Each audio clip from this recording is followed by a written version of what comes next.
আসসালামু আলাইকুম। হাসান খালেদ, সভাপতি, বাংলাদেশ তৃণমূল পার্টি, আপনাদের সাথে।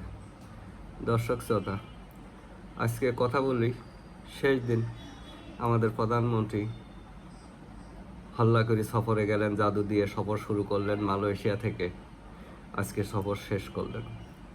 এখন কি নিয়ে আসিতেছেন? হ্যাঁ, সবাই উৎকণ্ঠার মধ্যে আছি।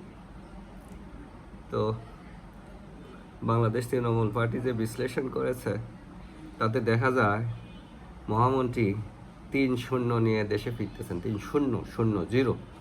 3-0 নিয়ে হল্লা করে দেশে ফিরে আসতেছেন। 1 নাম্বার কি ছিল? তিস্তা নিয়ে মহাপরিকল্পনা ছিল। মনে মনে অনেক অঙ্ক কষতেছিলেন এই সরকারের প্রধান সকলেই, যে প্রতিবেশীকে জব্দ করে আমরা তিস্তায় একটা কম্প্রিহেন্সিভ প্রজেক্ট দাঁড় করাবো, চায়নার ফাইন্যান্সে, চায়নার তত্ত্বাবধানে।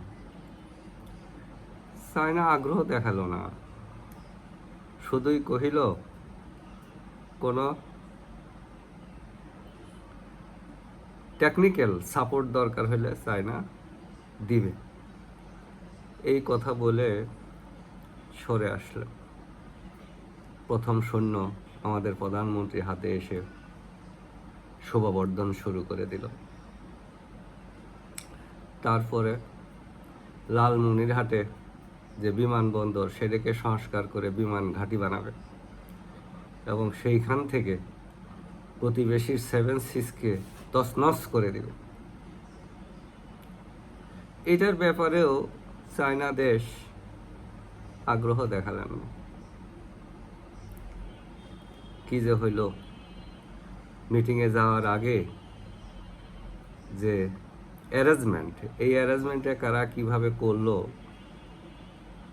বোঝা গেল না। সমঝোতাও নাই, চুক্তি তো দূরের কথা, সমঝোতা নাই এই বিষয়ে। যে লালমনিরহাট বিমানবন্দরও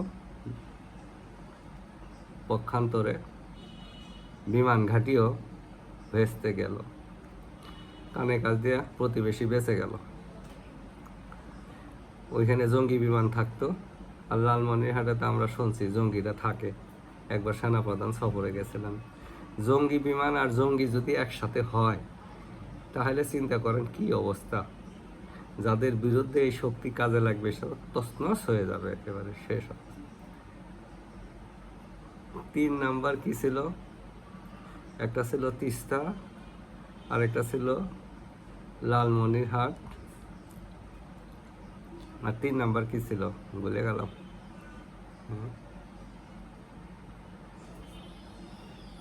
3 নাম্বার তো ভুলে গেলাম, দেখি মনে করার চেষ্টা করি, দেখি। 3 নাম্বার ছিল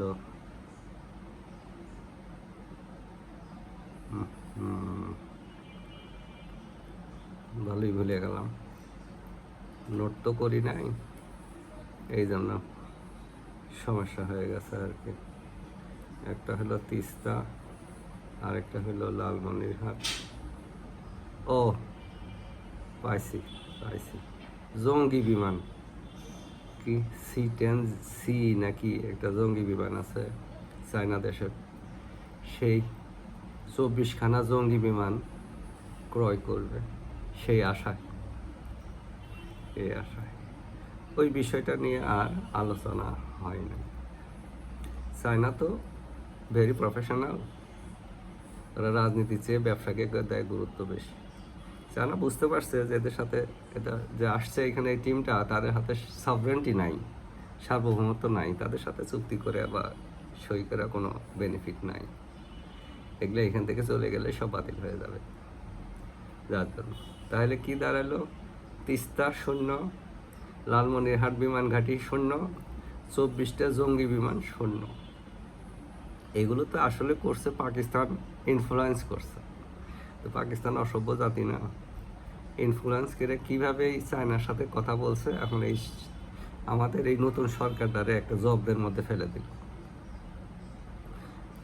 তারা না ঘর কা না ঘাট কা হইল, একল ওকল 2 কলি হারাইল।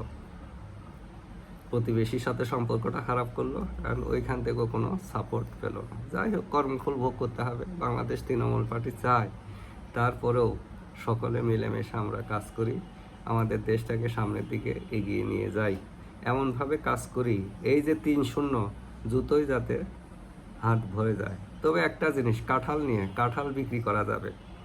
কাঁঠাল নিয়ে তো আপনি জানেন যে শেখ হাসিনা কাঁঠাল নিয়ে অনেক আগেই বলে গেছে উপকারিতার কথা। এইটা চায়নারা মনে রাখছিল, এই জন্য এই সরকারকে এটা কাজে লাগাইছে। একটা MOU স্বাক্ষর হয়েছে, বাংলাদেশ থেকে তারা কাঁঠাল নেবে। এখানে আবার কৃষিমন্ত্রী বোধহয় কয়েকদিন আগে কাঁঠালের উপকারিতার কথা বললো। সব মিলে গেল একসাথে আর কি। বিফল হয় নাই, কাঁঠাল বিক্রি করা যাবে। যে যেখানে থাকি সুস্থ থাকি, নিরাপদ থাকি। ধন্যবাদ সবাইকে।